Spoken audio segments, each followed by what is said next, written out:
নমস্কার বন্ধুরা, আমি কোজাগরি আবারও চলে এসেছি তোমাদের সামনে একটা ভিডিও উপস্থাপন করতে।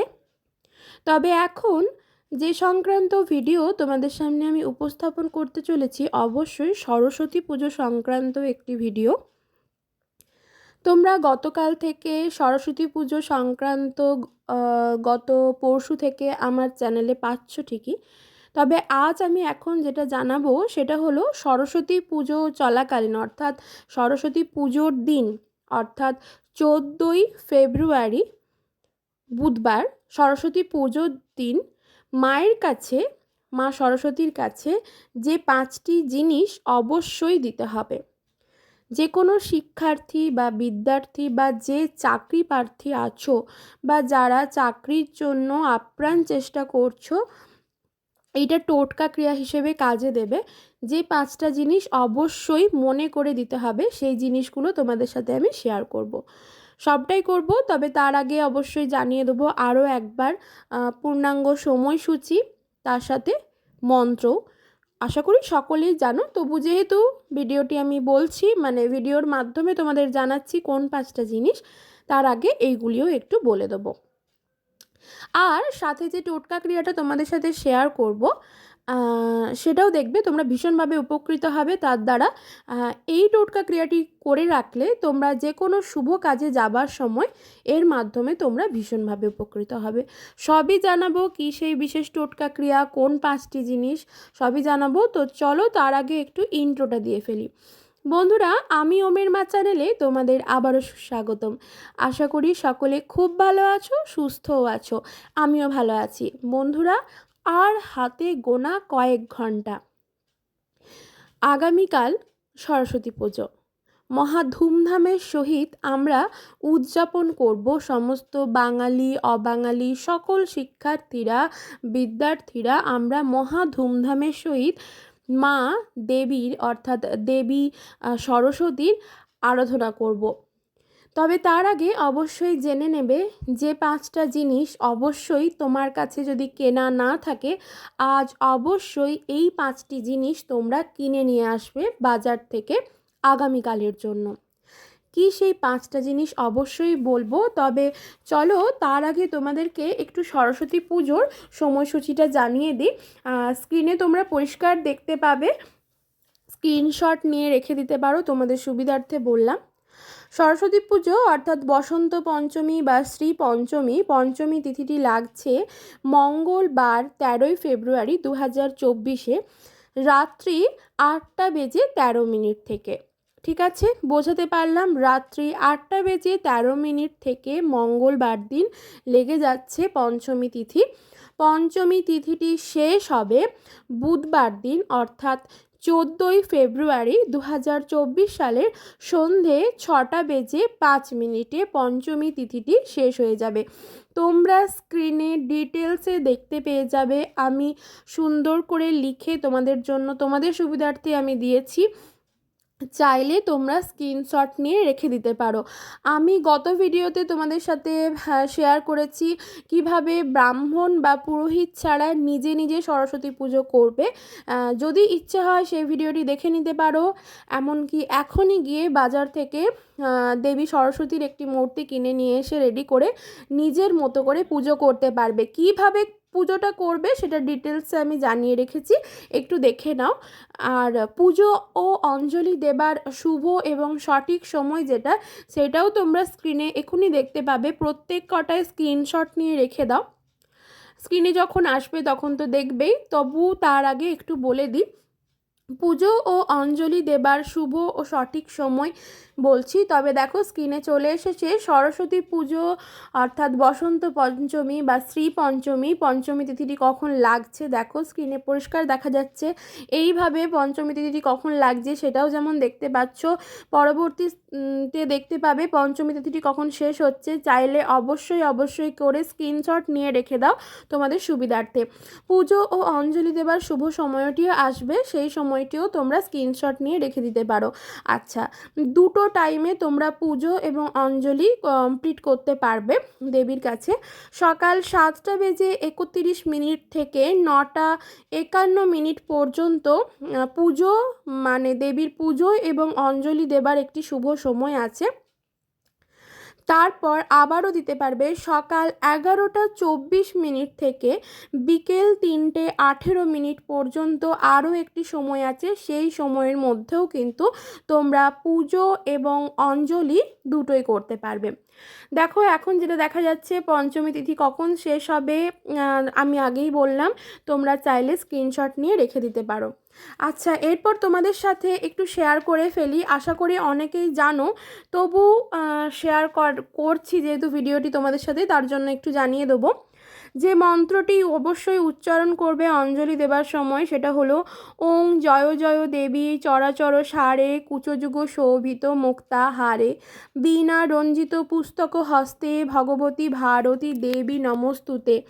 নমো সরস্বত্যৈ নমো নিত্যং ভদ্রকাল্যৈ নমো নমো বেদ বেদাঙ্গ বেদান্ত বিদ্যাস্থানেভ্য এবচ এষো সচন্দন পুষ্প বিল্বপত্রাঞ্জলি ওম সরস্বত্যৈ নমো।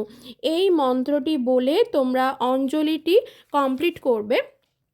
তারপর মা সরস্বতীর কাছে 108 বার দেবী সরস্বতীর বীজ মন্ত্রটি তোমরা অবশ্যই বাড়িতে যদি পুজো করো সেখানে এসে সেখানে বলতে পারো, বা যেখানে যদি অন্য কোথাও অঞ্জলি দিতে যাও তার জন্য বাড়িতে এসে দেবী সরস্বতীর এই বীজ মন্ত্রটি ওইং ওইং ওইং ওইং, যদি স্ফটিক মালা থাকে মা সরস্বতীর অত্যন্ত পছন্দের মালা, ঠিক যেমন মা লক্ষ্মীর পছন্দের মালা হলো পদ্মবীজের মালা, সেই মালা জপ করে যেমন মন্ত্র উচ্চারণ করা যায় বীজ মন্ত্র, তেমনি দেবী সরস্বতীর অত্যন্ত পছন্দের মালা সেটি হলো সাদা স্ফটিকের মালা।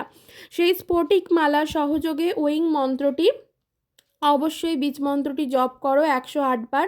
যদি স্ফটিক মালা না থাকে সেক্ষেত্রে বলবো না, তুমি কিনে নিয়ে আসো, যদি চাও কিনে নিয়ে আসতে পারো, নয়তো ঘড়ি ধরে 10 মিনিট একটানা চোখ বন্ধ করে ওইং ওইং করে এই মন্ত্রটি অবশ্যই জপ করবে। আশা করি এত দূর অবধি তোমাদেরকে আমি বোঝাতে পারলাম।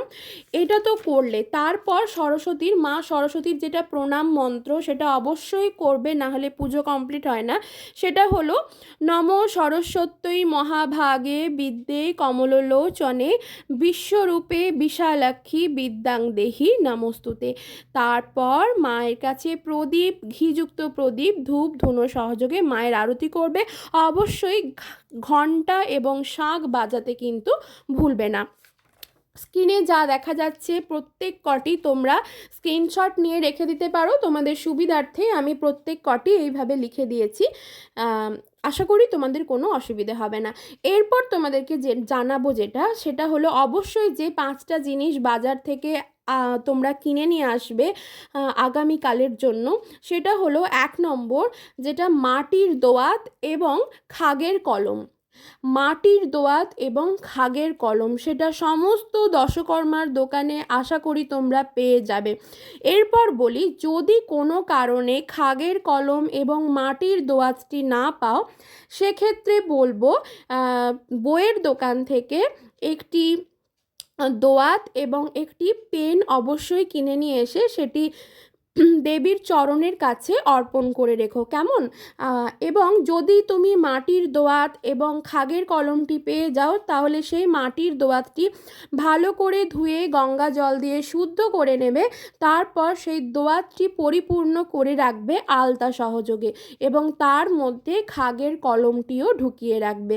তার ওপরে অবশ্যই একটি মায়ের পছন্দের ফল সেটা হলো নারকেল কুল বা নারকেলা কুল, আমরা যেটা বলি নারকেল কুল, সেটি অবশ্যই দিয়ে রাখবে।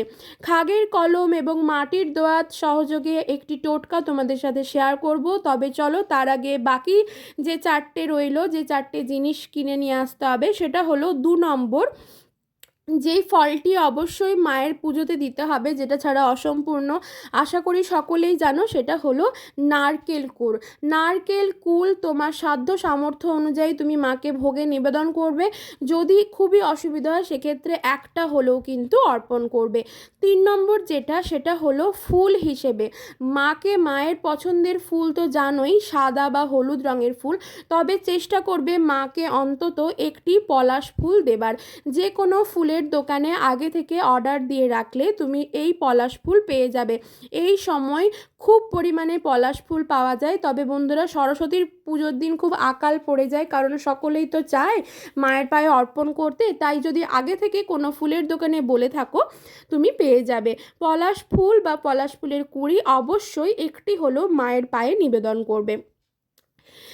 যদি এমন হলো কোথাও পেলে না, সেক্ষেত্রে কি করবে? সে তারা কি বঞ্চিত থাকবে? না, অবশ্যই না। তাহলে সে কি করবে? কাঁচা হলুদ রঙের যে গাঁদা ফুলটি হয় সেই ফুলটি মায়ের চরণে অর্পণ করো। এটিও মায়ের খুব পছন্দের ফুল। এরপর 4 নম্বর যেটা, সেটা হলো মায়ের পায়ে অর্পণ করো বা মায়ের কাছে নিবেদন করো কাঁচা হলুদ। যদি কাঁচা হলুদ পেয়ে যাও, মাকে অবশ্যই একটি কাঁচা হলুদ অর্পণ করো। যদি কাঁচা হলুদ না পাও, যে কোনো দশকর্মার দোকান থেকে শুকনো গাঁটযুক্ত যে হলুদ হয় সেটি একটি অক্ষত শুকনো গাঁটযুক্ত হলুদ মায়ের চরণে নিবেদন করো। 5 নম্বর যেটা, সেটা বলবো ময়ূর পালক। হ্যাঁ বন্ধুরা, ভগবান শ্রীকৃষ্ণের সাথে সরস্বতীরও ময়ূর পালক ভীষণ পছন্দের, তাই 2টি ময়ূর পালক বাজার থেকে কিনে নিয়ে আসো। ময়ূর পালকটি কিনে নিয়ে এসে মায়ের চরণের কাছে 2টি নিবেদন করে রাখো। একটি মায়ের কাছে সর্বত্র রেখে দেবে এবং পুজোর পরের দিন, পুজো কমপ্লিট হয়ে যাবার পর আরেকটি তুলে রেখে দাও তোমার পড়ার স্থানে বা তোমার কাজকর্মের স্থানে, যেখানে তুমি নিত্য প্রয়োজনীয় তোমার কাজের জায়গা, যেখানে কাজ করো সেই জায়গা। এরপর খাগের কলম সহযোগে যে আমি বললাম টোটকাটা বলবো, সেটা হলো ওই যে মাটির দোয়াতের মধ্যে আলতা পরিপূর্ণ রেখেছিলে খাগের কলম ডুবিয়ে, সেই খাগের কলম সহযোগে অমন করেই রেখে দাও মায়ের চরণের কাছে। সেই আলতাযুক্ত খাগের কলমে যে দোয়াতটি রেখেছিলে, মানে দোয়াতের মধ্যে খাগের কলম ডুবিয়ে খাগের কলমটি যে মাটির দোয়াতের মধ্যে আলতা পরিপূর্ণ করে যে ডুবিয়ে রেখেছিলে, সেটা অমন করেই রেখে দেবে মায়ের কাছে, ঠিক আছে, কোনো কিছু ঢাকা দিয়ে। তারপর যে কোনো শুভ কাজে যাবার সময়, ধরো তুমি চাকরি করতে যাচ্ছ বা যেখানেই যাও না কেন, পরীক্ষা দিতে যাচ্ছ, যেখানেই যাও, অর্থাৎ যে কোনো শুভ কাজে যাবার সময় সেই খাগের কলমটি সহযোগে দোয়াতে ডুবিয়ে সেটি আলতার একটি তিলক নিয়ে যাও কপালে। তুমি দেখবে ভীষণভাবে উপকৃত হবে। সকলে খুব ভালো থেকো, সুস্থ থেকো, সাবধানে থেকো।